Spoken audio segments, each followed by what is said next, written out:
Barakallahu fik. Bismillahirrahmanirrahim. Est-ce qu'on entend bien? Oui. Alhamdulillahi Rabbil Alamin. Wa sallallahu ala habibina Sayyidina Muhammad wa ala alihi wa ashabihi ajma'in. Amma ba'd, ikhwani, akhawati. Assalamu alaikum wa rahmatullahi wa barakatuh. Bonjour à toutes et à tous et bienvenue pour ce séminaire dont le titre général c'est Aimer pour Dieu.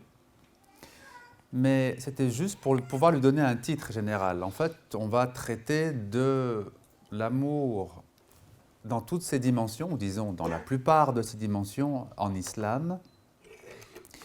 Et on va autant parler de l'amour de Dieu pour ses créatures que l'amour donc que l'homme peut avoir pour son créateur.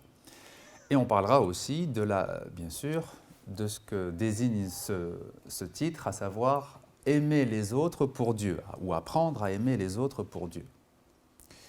Et donc, c'est un sujet qui n'est pas simple, vous imaginez bien. L'amour est quelque chose à la fois de très présent dans les discours, dans les aspirations des uns et des autres, dans le quotidien même on pourrait dire, mais dans sa réalité, dans sa profondeur et dans sa pureté surtout, c'est plutôt quelque chose qui est rare. Si tout le monde est amené à dire « j'aime ceci, je n'aime pas cela, j'aime un tel, je n'aime pas un tel », dans le langage de la vie de tous les jours, en réalité, ce qu'on met derrière le mot, la réalité de cet amour, on va voir que c'est quelque chose qui est plutôt comme un horizon à atteindre. Le véritable amour, c'est quelque chose vers lequel on va, vers lequel on essaye de tendre, mais ça n'est pas quelque chose qui est donné à la base. Ou plus précisément, comme on le verra, ça demande un cheminement intérieur. On va apprendre à aimer et non pas dire j'aime ou je n'aime pas, ou j'éprouve de l'amour ou je n'éprouve pas de l'amour. Ce n'est pas aussi simple que ça. Alors, si j'appuie ici, oui. On verra 4 grandes thématiques, Inch'Allah Ta'ala, dans cette journée d'études. Et vous les voyez donc ici apparaître. Amour du serviteur envers Dieu et amour de Dieu envers le serviteur dans le Coran. On verra que, contrairement à ce qu'on peut parfois entendre, la dimension de l'amour est très présente dans le Coran. Et on verra aussi que la relation qui lie le croyant avec son Créateur est d'abord et avant tout une relation d'amour. Et on verra qu'à partir de cet amour viennent les autres dimensions. L'obéissance, la conformité à la volonté divine, etc., doivent naître de l'amour. Le deuxième thème, la deuxième thématique qu'on verra, c'est l'effort qu'il faut déployer pour aller vers cet amour, tout en sachant que l'effort ne sera pas suffisant. Il y a aussi une dimension de don divin. C'est quelque chose que Allah Ta'ala donc donne. On peut se préparer à le recevoir, et même on doit se préparer à le recevoir, mais cette préparation personnelle, si elle n'est pas agréée par Dieu, et si elle ne sera pas suivie donc de ce don divin qu'est l'amour. Ensuite, on verra l'amour comme lien entre les êtres humains, et on verra qu'il y a différents types d'amour entre les êtres humains. L'amour parental, l'amour que le parent éprouve pour son enfant est différent de l'amour qui existe dans le couple. C'est encore différent de l'amour qu'on peut avoir dans une fraternité, dans une relation spirituelle et fraternelle. Il y a différents types d'amour entre les êtres humains. Et on essaiera de comprendre, Inch'Allah, qu'est-ce qui les lie, quels sont les points communs, disons, entre ces différentes formes d'amour comme lien entre les êtres humains. Et puis on verra aussi comment les mystiques de l'islam ont parlé de l'amour. La mystique musulmane, ou le soufisme, c'est une dimension de l'islam qui a beaucoup parlé de l'amour, qui a beaucoup écrit sur l'amour, qui a beaucoup témoigné aussi. Et on verra que leur témoignage, leur expérience d'amour qu'ils nous livrent, soit dans leurs récits, soit dans leurs poèmes aussi, parce que la poésie a été un des vecteurs principaux de l'expression de l'amour divin. On verra comment le croyant peut puiser une inspiration dans leurs écrits, et notamment dans leurs poèmes, Inch'Allah. Alors, on va tout de suite commencer par le premier thème et voir ce que le Coran nous dit de cette relation d'amour entre le serviteur et son créateur.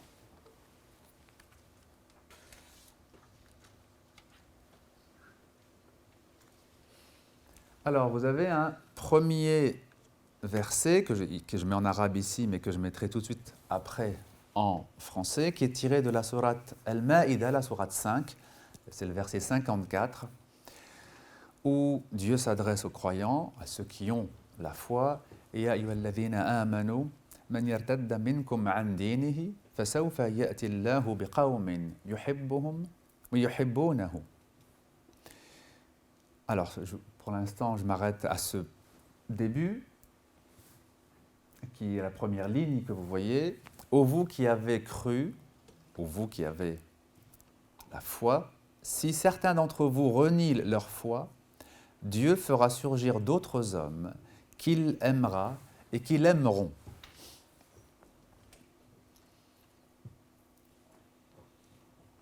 أذلة على المؤمنين أعزة على الكافرين يجاهدون في سبيل الله ولا يخافون لومة لائم. Humble envers les croyants, ferme avec les négateurs, ils lutteront pour la cause de Dieu sans la crainte d'aucun reproche. Telle est la grâce de Dieu, qu'il accorde à qui il veut, car Dieu est le détenteur des faveurs et il est l'omniscient. Alors je vous mets la traduction. Alors, il y a beaucoup de choses dans ce long verset, n'est-ce pas? Il y a d'abord le fait que quand on a la foi, ça n'est pas quelque chose qui est nécessairement définitif. La foi peut se perdre et on peut être amené à renier sa foi. Vous voyez que le début du verset commence par Ya ayyuhalladhina amanu, donc il s'adresse bien à des gens qui ont la foi. Après, quel est ce degré de foi? Ça, c'est une autre question. Est-ce qu'elle est forte? Est-ce qu'elle est faible? Est-ce qu'elle est instable? Mais enfin, ils sont parmi les croyants. Et le Coran leur dit, si vous reniez votre foi, si vous rejetez donc le message d'Allah Ta'ala, Dieu fera surgir d'autres hommes qu'il aimera et qui l'aimeront. Ça veut dire que ceux à qui s'adresse ce verset, il leur est dit, vous êtes parmi les croyants, certes, mais votre foi est faible et elle peut disparaître. Et pourquoi est-ce qu'elle est faible? Parce qu'elle manque d'amour. Et si vous vous laissez aller à votre faiblesse, eh bien vous allez perdre votre foi. Mais Dieu fera surgir d'autres personnes. Alors, Qawm, c'est un peuple. Alors, j'ai traduit par d'autres hommes au sens général d'homme. Homme, ça englobe aussi bien le masculin que le féminin. Ça englobe aussi bien les hommes que les femmes. Il fera surgir, si vous voulez, un autre peuple, si on veut traduire à la lettre, qu'il aimera et qui l'aimeront. Et donc, eux seront stables dans leur foi. Ce sera des personnes donc qui seront stables dans leur foi parce qu'ils seront dans une relation d'amour réciproque. Et vous voyez que le verset commence d'abord par l'amour divin. Dieu les aimera et eux aimeront Dieu. L'amour que Dieu a pour ses serviteurs est prééminent, à la première place par rapport à l'amour que le serviteur peut avoir pour son créateur. Et ensuite, il nous est donné quelques caractéristiques. Quelles sont les caractéristiques de ces croyants qui seront fermes dans la foi et qui auront une relation d'amour avec Dieu? Eh bien, d'abord, ils seront fermes avec les négateurs. 'azzatin 'ala al-kafirin, seront fermes avec les négateurs, c'est-à-dire qu'ils ne se laisseront pas influencer par ceux qui rejettent le message. Ils ne vont pas se laisser influencer par ceux qui veulent les ramener à leurs anciennes coutumes, à leurs anciennes pratiques, leurs anciennes... Parce qu'il y a effectivement toujours dans l'humanité des courants divers, n'est-ce pas? Il y a toujours des personnes qui ont malheureusement le goût de la fitna, le goût de la division, le goût pour ramener les gens vers les difficultés dans lesquelles ils étaient auparavant. Vous savez peut-être que lorsque le prophète sallallahu alayhi wa sallam est arrivé à Médine, il avait trouvé les deux tribus arabes principales, les Aous et les Khazraj, en guerre continue. Et puis, alhamdoulilah, sa présence, son enseignement a calmé tout ça et puis a permis qu'une fraternité existe entre les deux tribus ennemies depuis des générations. Et ça ne plaisait pas à tout le monde, cette fraternité. Et donc, il y a un membre de la communauté juive de Médine qui s'est dit cette fraternité entre les deux tribus principales de Médine nous affaiblit, nous. Elle nous met un petit peu à la marge, disons, et ce serait quand même bien qu'on puisse revenir à la situation ancienne, à savoir que les Arabes continuent à se frapper dessus. Et donc, un des anciens, parmi eux, qui avait assisté à des combats anciens, à des guerres anciennes, se souvenait de poèmes, parce que vous savez peut-être que lors des combats, lors des batailles, le poète de chaque tribu devait railler les autres, il devait se moquer des autres. Ça faisait partie disons, de la lutte, on va dire, contre l'autre, que de lutter par les paroles. Et donc, il fallait trouver des formules qui rabaissent les autres ou des formules humiliantes. Et il se souvenait donc de poèmes dans lesquels les Khazraj humiliaient les Aous et les Aous humiliaient les Khazraj. Et donc, il a appris ces poèmes à un jeune et puis il s'est dit, tu vas t'asseoir avec eux le soir quand ils sont autour du feu et puis subtilement, tu rappelleras un vers qui est un peu ironique, qui permet de se moquer des autres, etc. Et donc, il cite un vers des Khazraj contre les Aous. Évidemment, les Khazraj rient et les Aous ne sont pas contents. Ensuite, il cite un vers des Aous contre les Khazraj et il fait monter la haine, et il fait remonter d'anciens sentiments et ils ont failli en venir vraiment aux armes.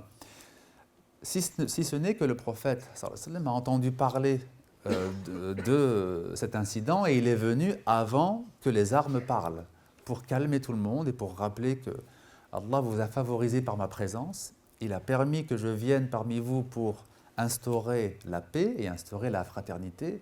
Comment vous pouvez revenir à votre jahiliya? Comment pouvez-vous revenir à vos pratiques du temps de l'ignorance? Mais tout ça donc pour vous dire que l'amour, et ici en tout cas la fraternité, c'est quelque chose qui reste fragile et qui peut être mis en difficulté. Être ferme avec les négateurs, comme le dit ce verset, ça veut dire ne pas être manipulable. Quand on a l'amour, l'amour nous donne cette force de ne pas être manipulable. Et sans amour, on est manipulable. Même si on se trouve intelligent, même si on se trouve malin, on est tout simplement manipulable parce que le cœur ressent un vide. Quand le cœur n'est pas habité par l'amour, il y a un vide nécessairement qui se crée dans ce cœur et c'est ce vide qui fait qu'on est manipulable. Ferme avec les négateurs. Le premier, c'est Adillatin ala al-mu'minin, humble envers les croyants. Je suis passé directement au deuxième trait caractéristique, mais le premier, c'est bien sûr humble envers les croyants. L'humilité envers les croyants est un signe d'amour de Dieu et qu'on est aimé par Dieu. L'humilité envers les croyants veut dire que on ne juge pas d'autres croyants. On ne se compare pas non plus avec eux. On n'essaye pas de savoir si je suis supérieur à lui, si je suis meilleur que lui, si je ne sais pas, je fais plus d'aumônes que lui, plus de sadaqat, plus de prières surérogatoires, plus de jeûnes surérogatoires.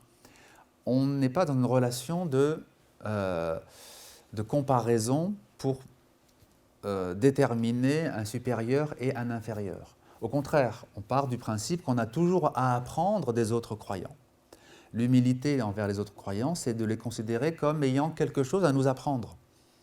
Et effectivement, tout croyant peut nous apporter quelque chose, quel que soit notre niveau, quel que soit notre parcours, quelles que soient les études que l'on a fait, etc. Yujahiduna fi sabilillah. Ils luttent dans la voie de Dieu. Alors comment j'ai traduit? Ils lutteront pour la cause de Dieu. Yujahiduna fi sabilillah.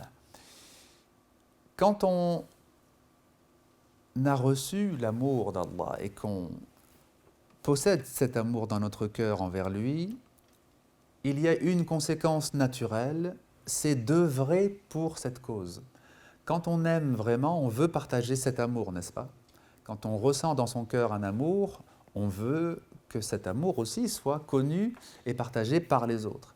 Yujahiduna fi sabilillah, ils lutteront pour la cause de Dieu, veut dire simplement ils feront les efforts qu'il faut pour partager cette foi.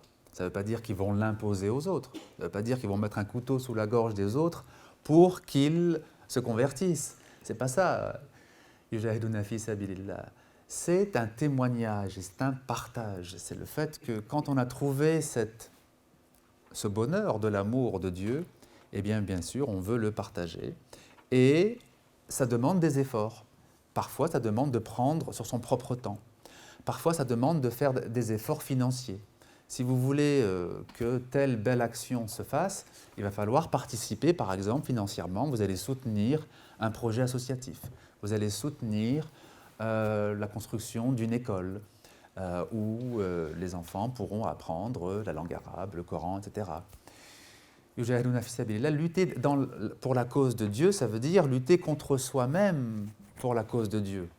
Lutter contre nos propres attachements, c'est-à-dire si on demande votre aide et votre soutien pour une cause qui est noble, évidemment, vous pouvez vous aussi vous dire « Ah oui, mais moi aussi, j'ai mes propres priorités, j'ai mes propres difficultés, je ne vais pas commencer à m'engager dans quelque chose qui va me demander des efforts. » Si vous êtes comme ça, alors à ce moment-là, vous n'êtes pas dans cette attitude. Mais si, malgré vos difficultés, vous offrez l'aide que vous pouvez, l'aide intellectuelle, l'aide physique, l'aide financière, alors vous êtes dans ce fameux jihad fi sabilillah. Wala yakhafuna lawmata la'im. Ils ne craignent pas les reproches, sans la crainte d'aucun reproche.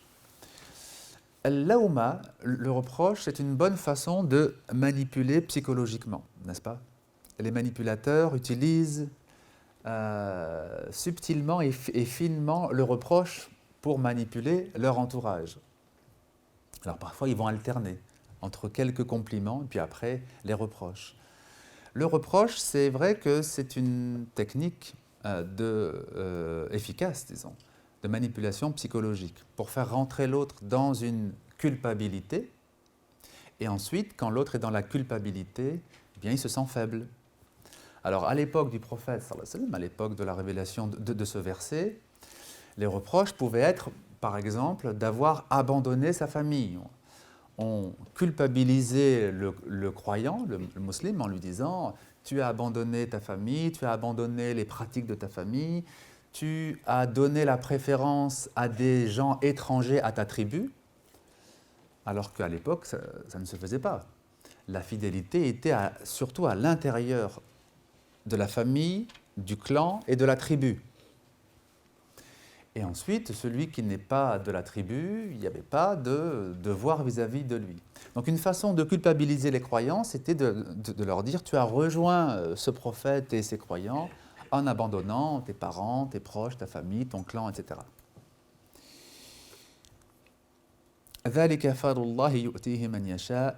Telle est la grâce de Dieu qu'il accorde à qui il veut. Alors tout ça, ce sont des grâces, bien sûr. Avoir toutes ces belles attitudes, d'humilité envers les croyants, de force envers les négateurs, d'être dans le don de soi pour la cause de Dieu, de ne pas être faible face à la culpabilisation. Tout ça, évidemment, c'est un don de la part d'Allah Ta'ala, qu'il donne à qui il veut. Wallahu wasi'un alim, et Dieu est le détenteur des faveurs et il est l'omniscient. Alors quand on lit dans le Coran, yu'tihi man yasha, ou bien yaf'alu man yasha, il donne à qui il veut, ou bien il fait ce qu'il veut. Ça ne veut pas dire que c'est arbitraire. Ça veut dire que pour nous, à notre niveau, nous n'avons pas les bons critères pour comprendre le choix divin.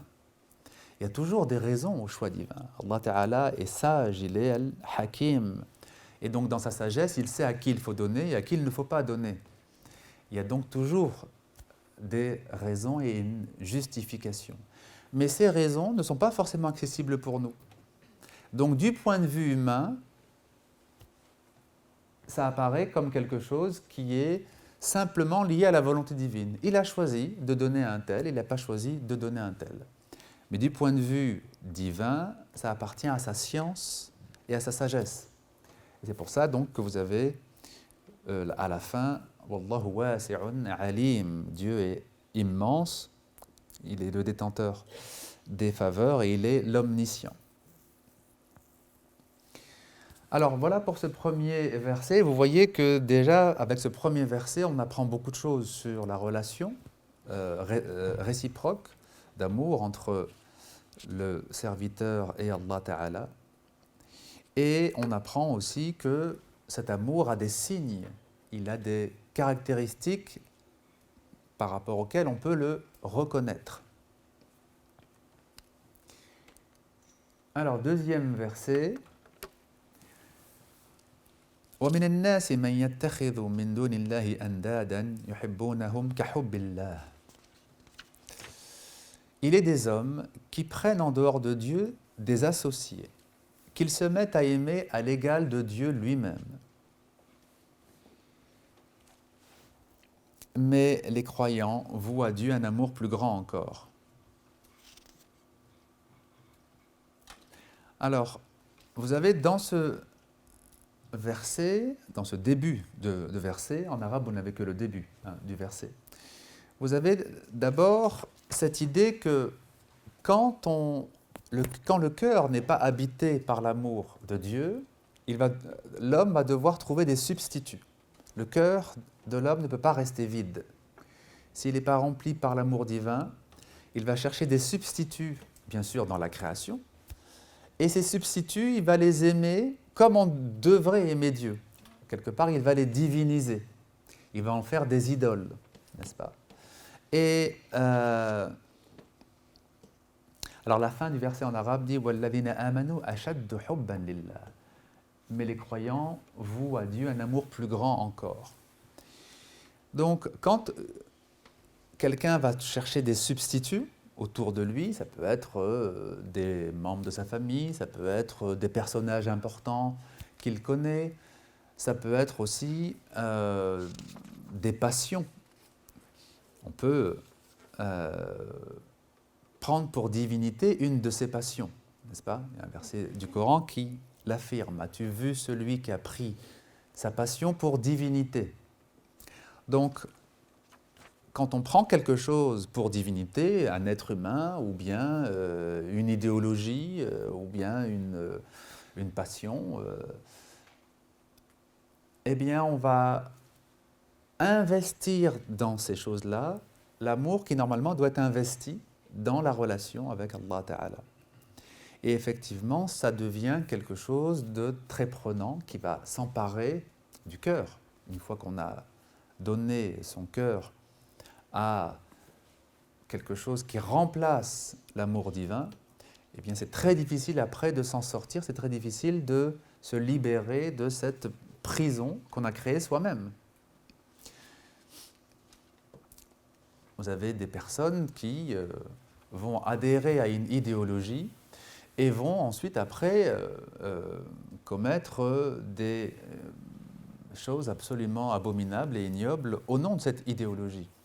Vous avez par exemple au XXe siècle une idéologie qui a eu grand succès et qui a malheureusement tué des millions de personnes, c'est par exemple le communisme soviétique. À la base, c'est cette idée qu'il faut partager les richesses et qu'il ne faut pas que les richesses soient détenues par une élite. Jusque-là, ça va encore. Mais très vite, c'est devenu une idéologie qui s'empare des cœurs et qui amène les personnes à perdre complètement le sens du bien et du mal.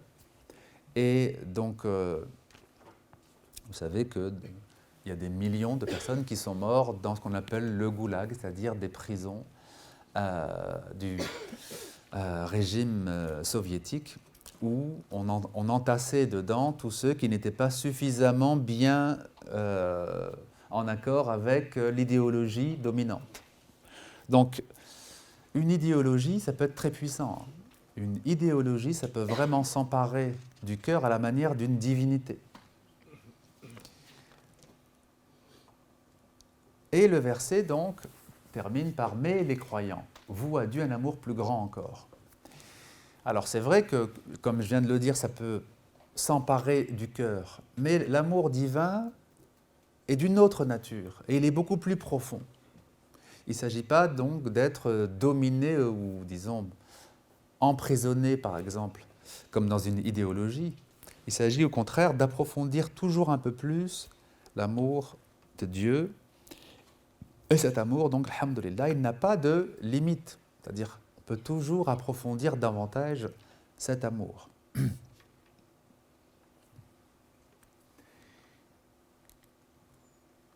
Alors, troisième verset, ici, l'arabe ne vous a pas été mis, c'est un peu dommage, mais il a été lu, alhamdoulilah, en arabe tout à l'heure par notre frère. « Qul in kuntum tuhibbuna Allah, fattabi'uni yuhbibkum Allah.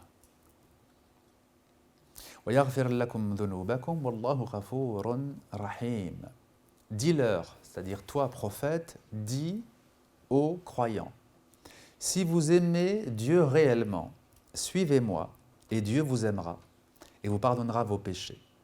Dieu est pardonneur. Alors, ce n'est pas le bon verset alors, effectivement. Ah voilà, et donc maintenant vous avez bien l'arabe. Si vous aimez Dieu réellement, suivez-moi, et Dieu vous aimera, et vous pardonnera vos péchés. Dieu est pardonneur, et EST normalement, et miséricordieux. C'est étonnant de voir comment ici le Coran répond à ceux qui pensaient en toute sincérité aimer Dieu. Le Coran leur dit si vous aimez Dieu, c'est-à-dire puisque vous déclarez aimer Dieu, eh bien vous allez devoir faire quelque chose. Et ce quelque chose, c'est quoi? C'est suivre le prophète sallallahu alayhi wa sallam. Alors, ce verset, il concerne certains croyants qui étaient musulmans, mais aussi des non-musulmans. Par exemple, des juifs, ou par exemple, donc, des personnes qui avaient un reste de christianisme dans l'Arabie de l'époque. Ces personnes, donc, il leur est dit, si vous pensez aimer Dieu, eh bien, suivez le prophète, c'est-à-dire suivez son message, suivez son éducation spirituelle aussi. Parce que le prophète sallallahu alayhi wa sallam ne fait pas que dire voilà ce que vous devez faire, voilà ce que vous ne devez pas faire, voilà ce qui vous est obligatoire, voilà ce qui vous est interdit. Il n'a pas que cette fonction-là. Ça n'est qu'une partie de sa mission. L'autre partie, c'est il leur enseigne le livre et la sagesse. Il les éduque aussi. Yuzakkihim, il les purifie. Et donc, il y a tout cet aspect de la mission prophétique qui est d'aider le croyant à ouvrir son cœur à l'amour de Dieu. Alors, bien sûr, en lui montrant ce que Dieu aime et ce que Dieu n'aime pas, en lui disant « telle action est aimée, tu dois l'approfondir, telle autre action n'est pas aimée, tu dois l'abandonner », mais pas seulement ça, aussi des choses beaucoup plus subtiles dans l'éducation spirituelle. On aura l'occasion d'y revenir. Mais alors ce verset donc fonde ce qu'on appelle donc ittiba' ar-rasoul, le fait de suivre le prophète sallallahu alayhi wa sallam, comme une voie d'amour divin. Malheureusement, beaucoup de personnes comprennent suivre le prophète comme une imitation extérieure et ce qu'on appelle le taqlid, l'imitation aveugle. Je dois faire comme lui. S'il a mangé comme ça, alors je mange comme ça. S'il s'est assis comme ça, je m'assois comme ça. Ce n'est pas seulement ça. Ça peut être une bonne chose, bien sûr, que de pratiquer certaines sunan, certaines pratiques prophétiques. Mais l'imitation du prophète ne se limite pas à imiter ses gestes extérieurs, évidemment. L'imitation du prophète, c'est lui ressembler dans sa façon d'être. Et c'est cette façon d'être qui nous fait recevoir l'amour divin. Le titre, ou un des titres du prophète, c'est Habib Allah, n'est-ce pas? Le bien-aimé de Dieu. Il est le bien-aimé par excellence. Et ceux qui lui ressemblent deviennent aussi bien-aimés. Parce que si le prophète est bien-aimé de Dieu, c'est par les qualités qu'il a, c'est par les attitudes qu'il a, c'est par les comportements qu'il a. Et donc celui qui va adopter ces qualités, adopter ces comportements, eh bien il va être aimé par Allah Ta'ala aussi. On voit maintenant encore un autre verset.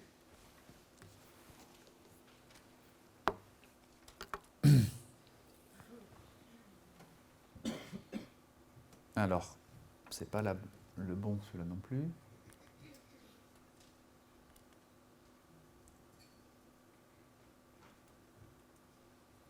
Voilà, celui-là c'est le bon. Innal ladhina amanu wa 'amilus salihati sayaj'alu lahum ar-rahmanu wudda. Certes, le tout miséricordieux placera en ceux qui auront cru et pratiqué les bonnes œuvres un amour constant. Pour l'instant, dans les versets qu'on a vus, l'amour est désigné par le verbe ahabba, yuhibbu. Et cette racine, donc, hababa, a le sens d'amour originel ou d'amour de croissance, amour qui fait grandir. De la même racine, vous avez le mot graine, n'est-ce pas? Al-habba. Vous connaissez tous Al-habbatu sawda. Que veut dire Al-habbatu sawda? La graine noire, la graine de nigel. Donc habba veut dire graine. Pourquoi c'est de la même racine, ha-ba-ba? Parce que dans l'amour, il y a quelque chose qui fait grandir, qui fait croître, qui permet donc d'aller vers la maturité. Dans ce verset, ici, c'est un autre verbe, disons une autre racine arabe, waou del del, dont le nom divin tiré est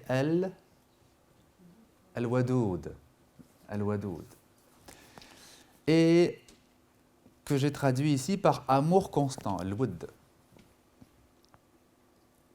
La langue arabe est très très riche sur le vocabulaire de l'amour. Il y a plus de 60 termes en arabe pour désigner les différentes sortes d'amour, les différents types d'amour.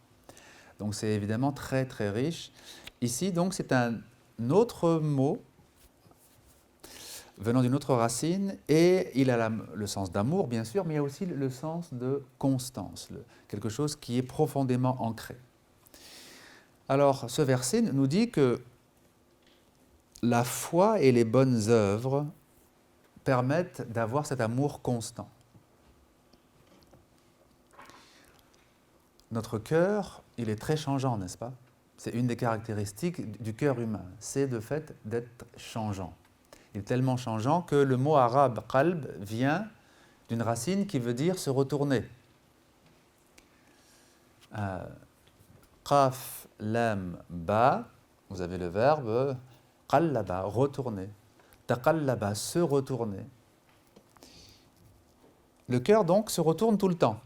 Il n'a pas à la base la stabilité qu'il faut, si ce n'est s'il y a eu un travail sur soi, des efforts spirituels, etc. Et donc, quand on aime, que ce soit un amour humain ou un amour spirituel, ça ne veut pas dire que c'est quelque chose de définitif. Ce qui va ancrer et rendre définitif l'amour, c'est la foi et les bonnes œuvres. Al-amal al-salih. Alors, les bonnes œuvres sont de deux grandes catégories. Vous avez les bonnes œuvres qui concernent votre relation avec Dieu, et c'est ce qu'on appelle al-ibadat, les actes d'adoration, la prière, le jeûne, les du'a, c'est-à-dire les implorations, al-dhikr, l'invocation. Et vous avez les bonnes œuvres qui concernent les relations aux autres. Et les deux sont importantes. Les deux sont très importantes. À savoir que l'aide que vous pouvez apporter aux autres, la bonne attitude, le bon comportement que vous avez vis-à-vis de vos parents, le fait que vous tendiez la main à celui qui est dans le besoin, le fait que vous rendiez visite à celui qui est malade, le fait que vous nourrissiez celui qui a faim, tout cela, en fait, c'est extrêmement important dans votre relation avec Allah Ta'ala et fait partie donc de ce qu'on appelle al-amal al-salih, les bonnes œuvres.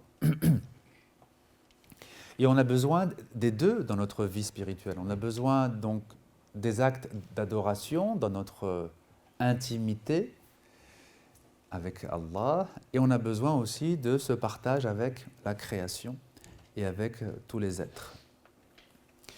Et alors, bon, quand on parle des êtres, c'est vrai que souvent on parle des êtres humains. On dit d'être bon envers les êtres humains. Mais il ne faut pas oublier qu'en islam, la bonté s'adresse à tous les êtres, y compris les animaux, y compris les plantes, et toute la création. Le fait d'être bienveillant et d'être dans la protection et la préservation envers la nature, ça fait partie du amal al-salih.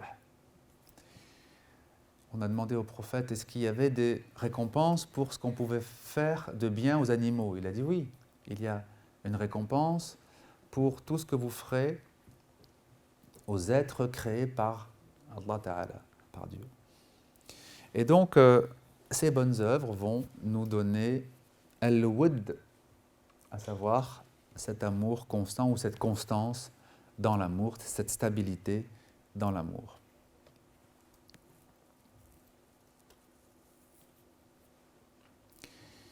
Alors on peut avancer. Non, ça...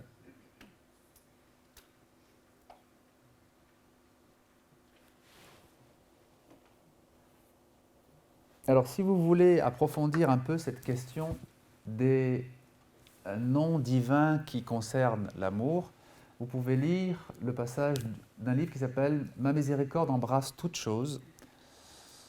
Wa rahmati wasi'at kulla shay, c'est un extrait d'un verset du Coran où c'est Dieu qui dit « Ma miséricorde s'étend à toutes choses, embrasse toutes choses ». Et c'est un très bon petit livre sur l'amour et la miséricorde dans le Coran. Et vous avez, page 33 à 37, vous avez donc une belle analyse des noms divins, des attributs divins qui concernent donc l'amour.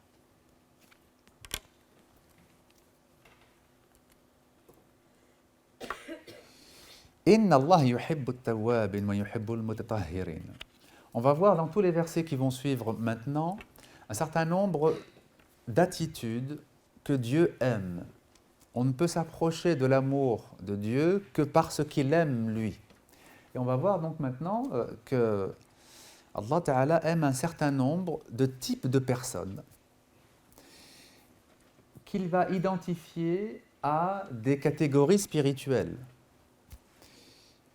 Si je traduis ce verset, certes, Dieu aime ceux qui ne cessent de se repentir et il aime ceux qui se purifient. Alors, at-tawwab, ce sont ceux qui pratiquent at-tawba, le repentir. Mais pour être tawwab, il ne suffit pas de se repentir de temps en temps quand on prend conscience d'une faute. Celui qui est tawwab, c'est pour ça que j'ai traduit par ceux qui ne cessent de se repentir, c'est la personne qui a intégré le repentir comme un mode d'être, c'est sa façon d'être. Et la tawba est une dimension de sa vie spirituelle. D'accord? Pas seulement ponctuellement, mais au quotidien, vraiment dans sa façon d'être.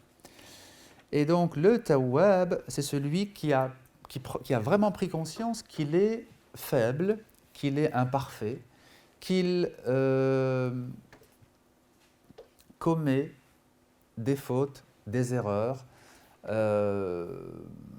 souvent de manière involontaire, et même parfois sans même s'en rendre compte. Et donc il va intégrer ça dans sa façon d'être. Il a intégré qu'il est faillible, et donc il a besoin toujours de revenir vers son Créateur, et donc il est tawwab. Il aime ceux qui se purifient. Alors, al-mutatahhirin sont ceux qui ont pris conscience qu'ils ont toujours besoin de se purifier. De la même façon qu'on peut prendre conscience qu'on a toujours besoin de revenir vers Dieu, parce qu'on s'éloigne toujours de lui, et donc on a besoin de revenir, d'être tawwab. De la même façon, on a besoin toujours de se purifier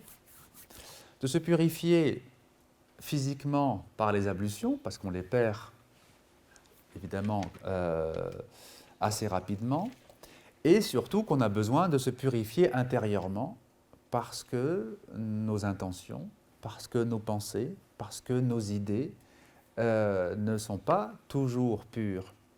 Et de la même façon que dans la création, quand vous laissez une chose sans la nettoyer pendant très longtemps, elle se recouvre de poussière et puis elle finit par s'abîmer. De la même façon, donc, notre cœur a besoin constamment de purification. Alors, cette purification intérieure, elle doit être le reflet de notre purification extérieure. La purification extérieure, ce sont les ablutions mineures et les ablutions majeures, al-wudu wa al-ghusl. Et cette purification extérieure, elle n'est que le reflet d'une purification intérieure. C'est pour ça que dans le fiqh, on enseigne bien que si vous n'avez pas l'intention de vous purifier pour vous présenter devant Dieu, les ablutions ne sont pas valables, elles ne vous purifient pas. Le fait de mettre de l'eau sur les avant-bras et sur le visage, ce n'est pas ça qui nous transforme intérieurement, n'est-ce pas? C'est le support à la purification intérieure. Et donc, c'est une aide précieuse si notre intention est de nous purifier pour nous présenter devant notre Seigneur dans la prière, par exemple. Al-mutatahhirin, donc ceux qui se purifient parce qu'ils ont conscience que c'est une nécessité de chaque jour, de chaque instant même.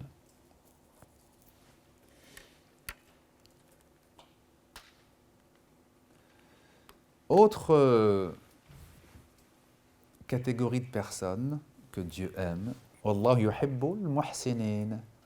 Dieu aime les bienfaisants. Alors, j'ai traduit muhsin par bienfaisant. Al-ihsan, c'est quelque chose de très vaste. C'est difficile de résumer al-ihsan en un seul mot. Al-ihsan a plusieurs branches, on pourrait dire. C'est comme un arbre, si vous voulez, mais avec plusieurs branches. Il y a la relation aux autres, la bienfaisance vis-à-vis des autres, celui qui s'occupe des personnes en souffrance, des personnes qui sont dans la difficulté. Il est muhsin, yuhsinu ila al-akharin. Il fait le bien aux autres. C'est un des aspects de l'ihsan, la bienfaisance vis-à-vis des autres. Mais il y a l'autre aspect de l'ihsan qui est dans l'intimité avec Dieu, qui est de l'adorer comme si on le voyait. Al-ihsan an ta'budallaha ka'annaka tarahu. L'ihsan, c'est d'adorer Dieu comme si tu le voyais. Et donc, il y a deux dimensions dans le fait d'être muhsin. Il y a cette dimension de bienfaisance vis-à-vis des autres, et cette dimension de bien faire dans sa relation avec Dieu. Et comment on peut bien faire dans notre relation avec Dieu? Comment on peut être muhsin dans cette relation à Dieu en apprenant à le voir en chaque chose, en apprenant à le voir en chaque situation, en apprenant à percevoir la marque du Créateur dans la création.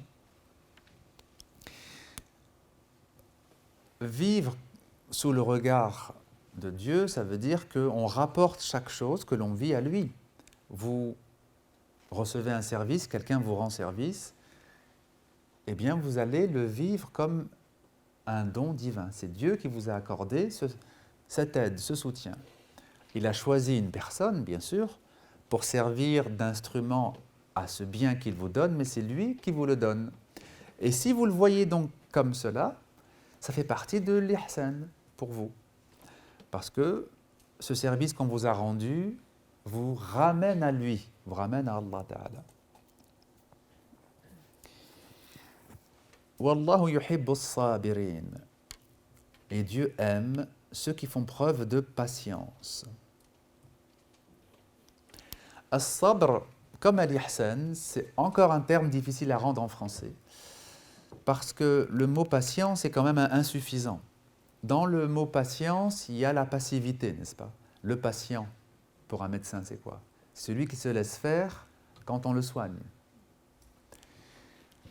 La patience, c'est attendre que les choses aillent mieux.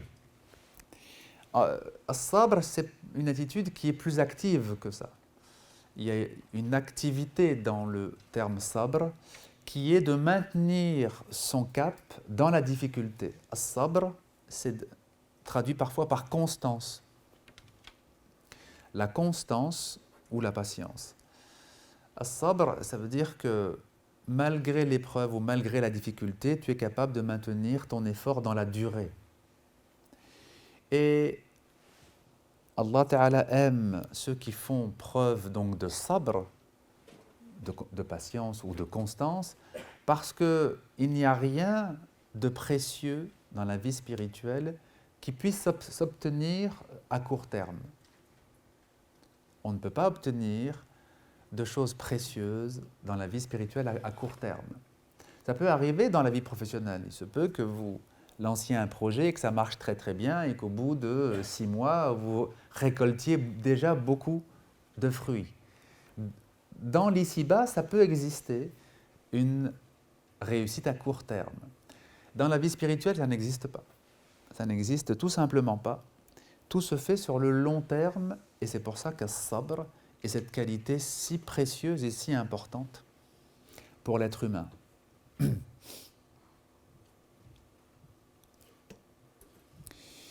Inna Allah yuhibbu.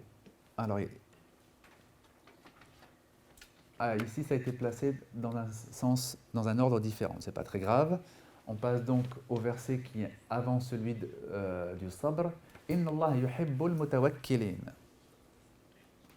Certes, Dieu aime ceux qui placent leur confiance en lui.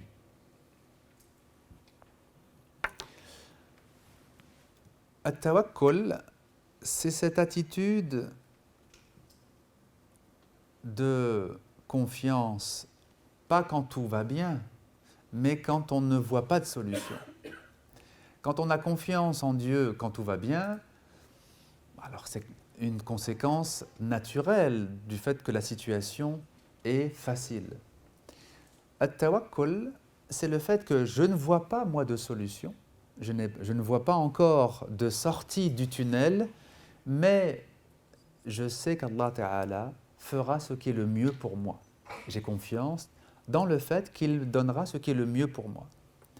Et c'est ça le tawakkul. Donc le tawakkul, c'est une confiance inconditionnelle. Quand pour faire confiance à une personne, vous lui demandez des garanties, ça ne s'appelle pas une confiance inconditionnelle. Vous demandez des garanties à la personne, veut dire que vous avez une confiance très relative en elle. Ce qui est normal, hein, parce que les êtres humains sont faibles, et quand on a des projets, quand on prend un associé, par exemple, il faut demander des garanties. Donc, ça veut dire que la confiance est vraiment très relative. Mais avec Allah Ta'ala, il faut une confiance inconditionnelle, c'est-à-dire sans que j'ai la moindre garantie de ce qui me sera donné.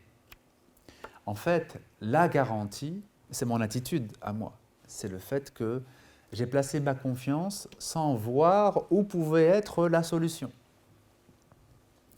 Et c'est pour ça que vous avez un verset où il est dit que celui qui craint Dieu, وَمَنْ يَتَقِ اللَّهَ يَجْعَلْ لَهُ مَخْرَجًا وَيَرْزُقْهُ مِنْ حَيْثُ لَا يَحْتَسِبُ. Celui qui a cette piété, cette taqwa, eh bien Dieu lui suscite une issue favorable, une sortie de sa difficulté, et il lui donne un don d'une façon à laquelle il ne s'attendait pas. مِنْ حَيْثُ لَا يَحْتَسِبُ. Et c'est ça qui est très important, d'une façon à laquelle il ne s'attendait pas. C'est-à-dire que, du point de vue humain, avec la compréhension humaine, il n'y avait pas cette solution n'était pas envisageable, disons.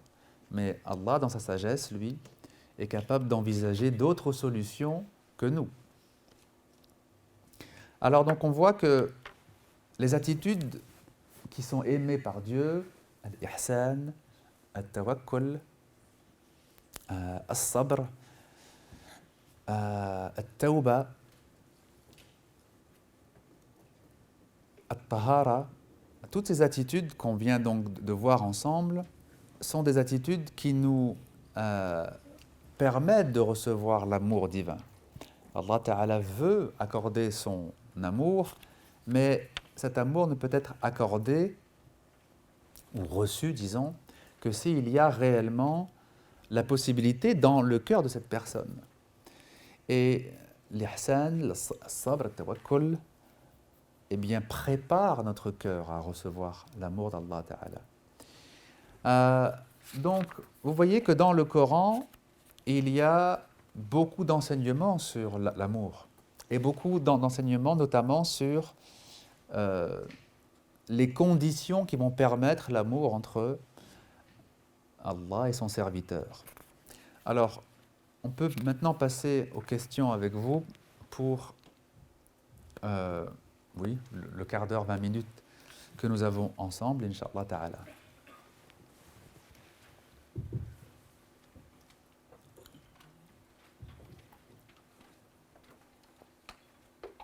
Alors, je ne sais pas si vous avez prévu un micro. Ah, il y a un micro qui est dans le fond et qui va circuler.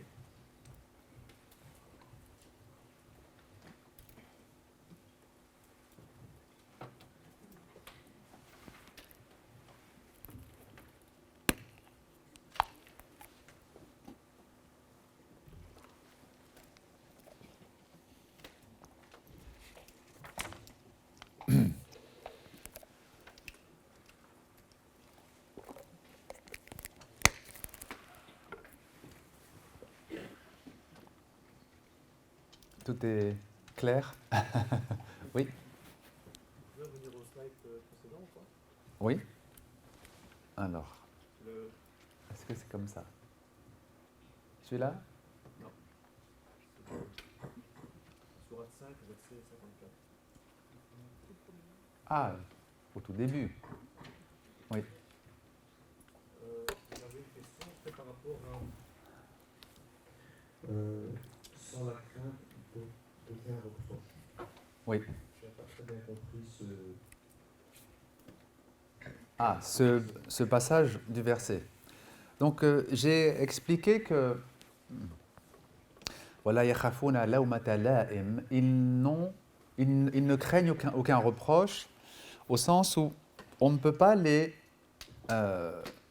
manipuler par la culpabilisation, en leur reprochant d'avoir fait ceci ou d'avoir fait cela, pour leur faire perdre leur leur foi ou leur attachement. C'est par exemple, j'ai donné l'exemple donc de ceux qui disaient aux croyants autour du prophète, vous avez abandonné vos familles, votre tribu, vous avez abandonné la pratique de vos ancêtres, vous avez rendu vos parents malheureux, vos parents pleurent parce que vous êtes partis à Médine. Ben, tout ça, c'est une façon de faire des reproches et d'affaiblir, disons, par la culpabilisation. Oui. Ça va? Oui.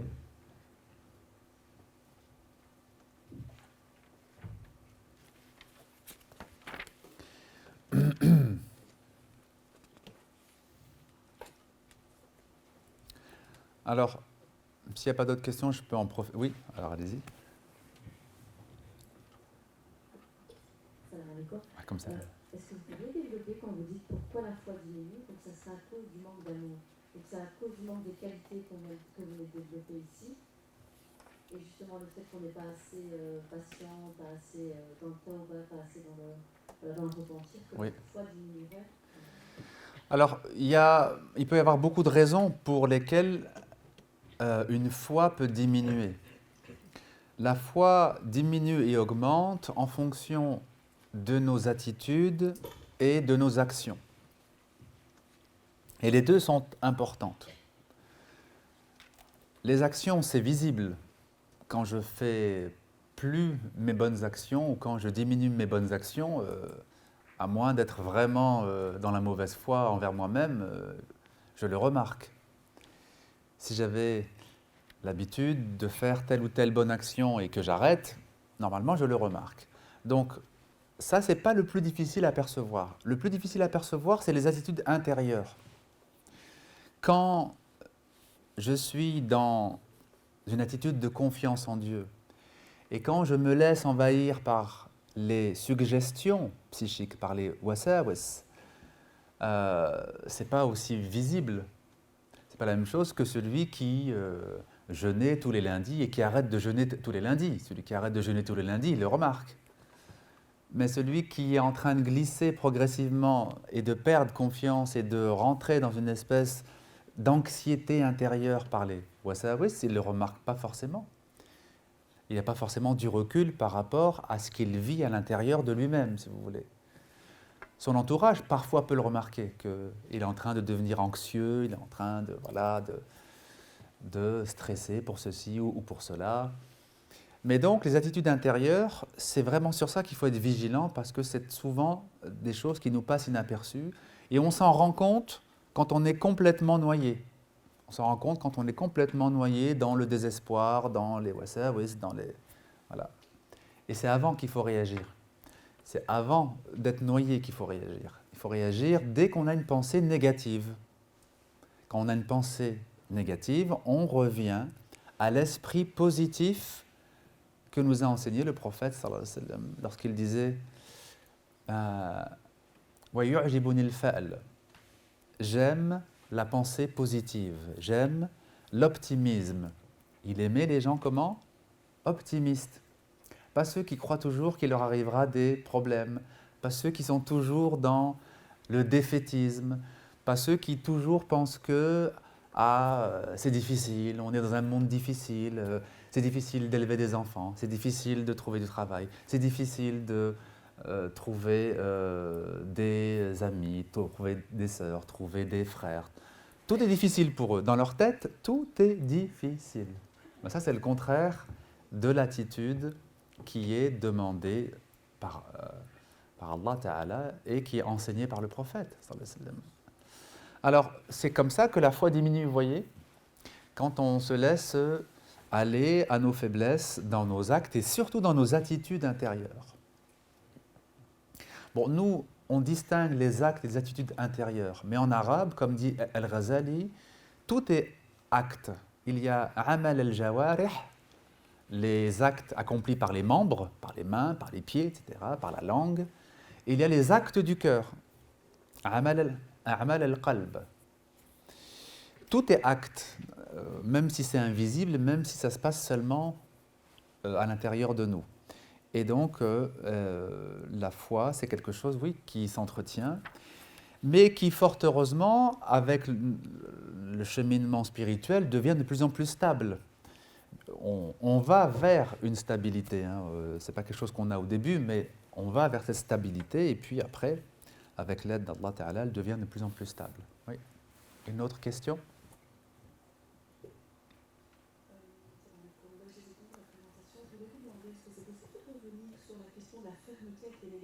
Oui. Vraiment dans le concept de l'amour, fermeté, peut-être pas forcément négateur versus non négateur, mais comment avoir la bonne fermeté? Oui. La fermeté, c'est quelque chose qui est subtil. Parce que être ferme sans être méchant, ça demande une véritable spiritualité. Pendant longtemps, on a tendance à alterner entre méchanceté et faiblesse. On a des périodes où on est méchant, des périodes où on est au contraire laxiste et faible. Vous avez beaucoup de parents qui sont comme ça en fait. Ils vont alterner entre méchanceté, dureté si vous voulez. Ils vont être très durs avec leurs enfants. Et puis ensuite, ils vont être pris de remords, ils vont se rendre compte qu'ils les ont trop punis ou été trop sévères avec eux. Et puis ils vont avoir une période de laxisme où ils relâchent les exigences, où ils laissent les enfants faire des choses qui ne leur sont pas bonnes, jouer trop longtemps avec leurs jeux vidéo, ne pas être suffisamment sérieux dans leurs devoirs ou dans leur...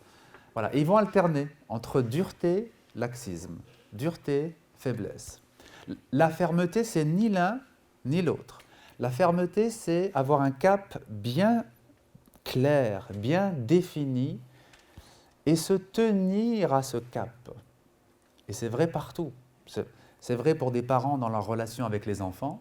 Il faut avoir des exigences claires et on les tient sur la durée. Il faut maintenir son exigence. Mais pour maintenir son exigence, par exemple, vis-à-vis d'un enfant, avant de la poser, il faut avoir bien réfléchi. Si vous posez à votre enfant, tu ne joueras que 10 minutes en rentrant de l'école et après tout le reste, ce sera pour les devoirs. Si vous posez ça pendant une semaine et que vous vous rendez compte que ben non, 10 minutes, c'est pas assez, finalement, je lui en demande trop, allez, je vais lui donner une demi-heure. C'est très mauvais. Parce que vous dites une chose, après vous revenez sur ce que vous avez dit, vous proposez encore autre chose. Avant de poser une exigence, il faut l'avoir bien réfléchi et être sûr que c'est le bon cap. Et quand c'est le bon cap, et parce que c'est le bon cap, vous le gardez. Même si l'enfant pleurniche, même s'il n'est pas content, on garde son cap. Alors, même chose pour les négateurs. Al-Kafir, c'est à l'origine, le mot arabe veut dire celui qui enfouit les choses, qui cache les choses. Le négateur, c'est celui qui ne veut pas voir.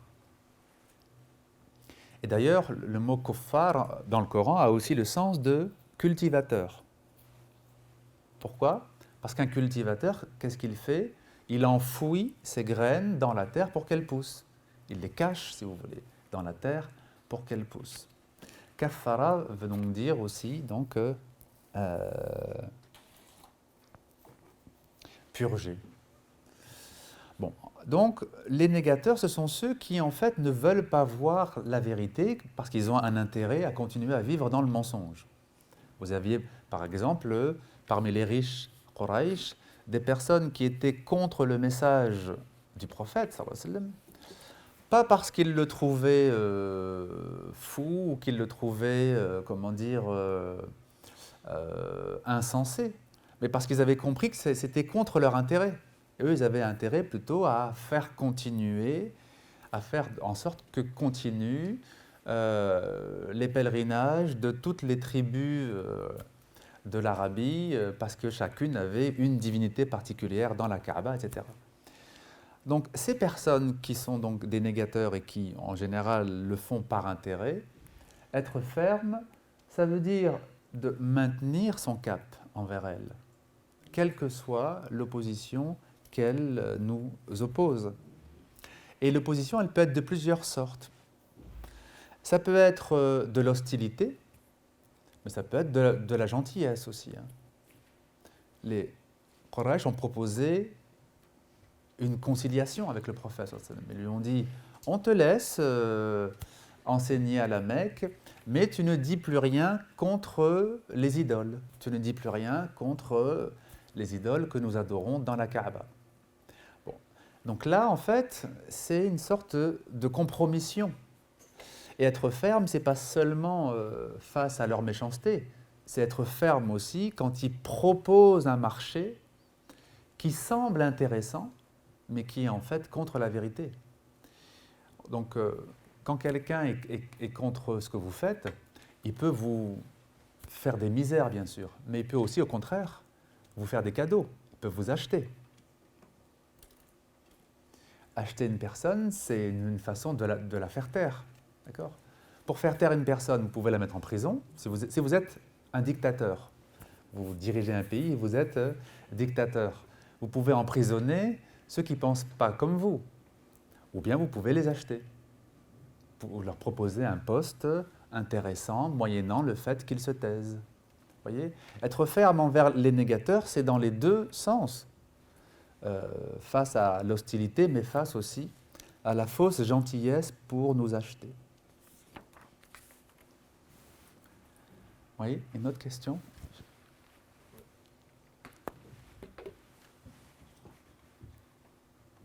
Par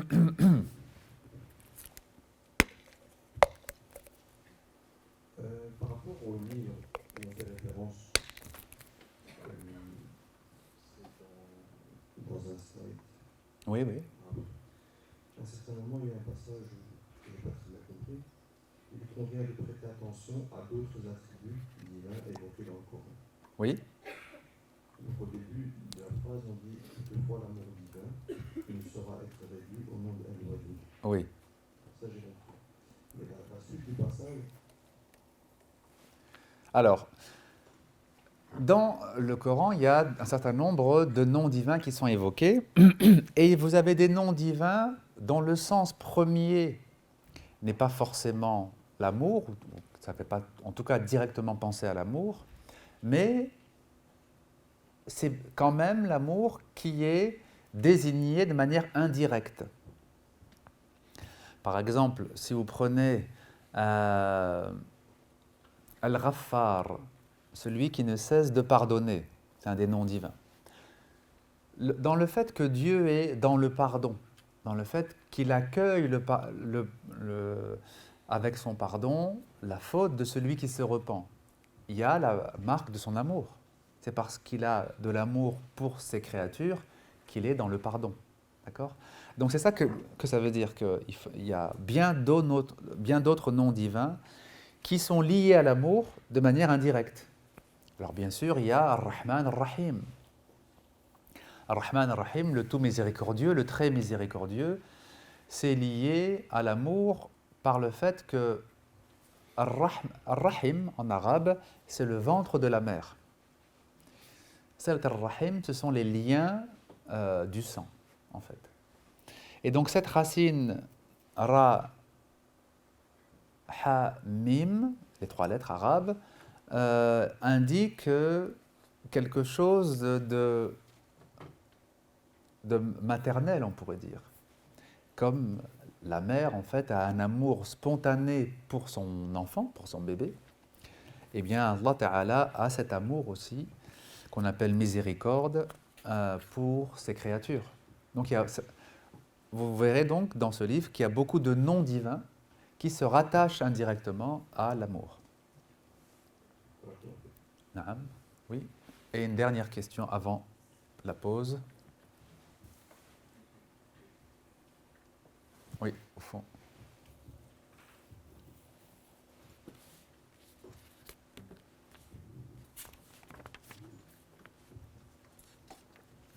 Salam alaikum. Comme salam. Juste si vous savez revenir, lorsque vous avez parlé de reproche, que Oui. c'est une technique de manipulation efficace, est-ce que c'est toutes les formes de reproche ? Non, pas toutes les formes de reproches.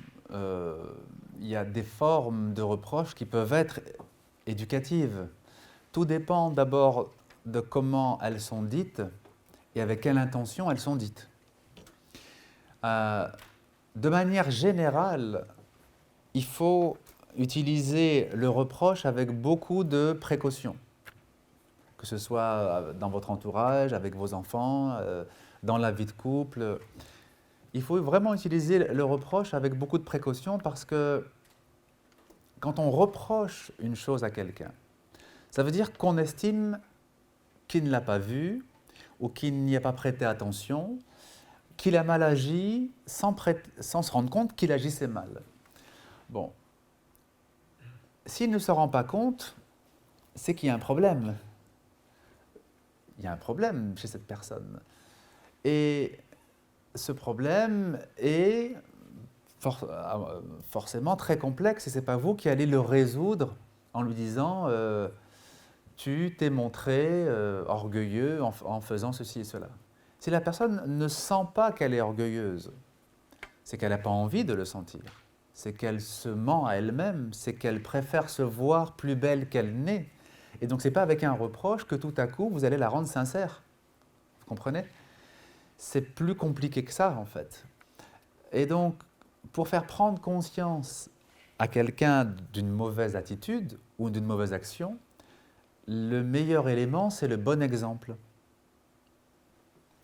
Si quelqu'un, si vous trouvez qu'une personne ne fait pas bien ceci ou cela, eh bien vous faites le bien.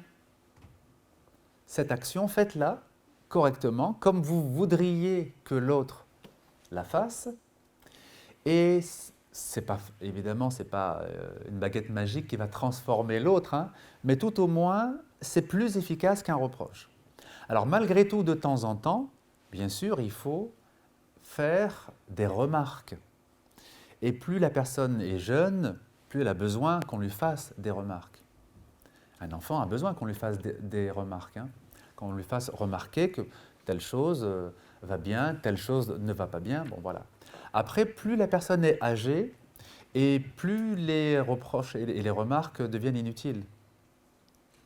Essayez de faire des reproches à une personne âgée, vous allez voir, hein. Il faut vraiment que cette personne soit masha'Allah et qu'elle ait vraiment une sagesse pour accepter des reproches. Parce que plus on est âgé et moins on les accepte facilement. Illa man rahimahullah, sauf ceux à qui Allah accorde une grâce spéciale. Mais sinon, le reproche n'est pas un bon outil pédagogique. Voilà. Le bon exemple est un bon outil pédagogique. Et quand on fait cela, on se rend compte que ça prend du temps, hein, le bon exemple. Ça prend du temps pour changer les autres. Parfois, ça peut prendre des années.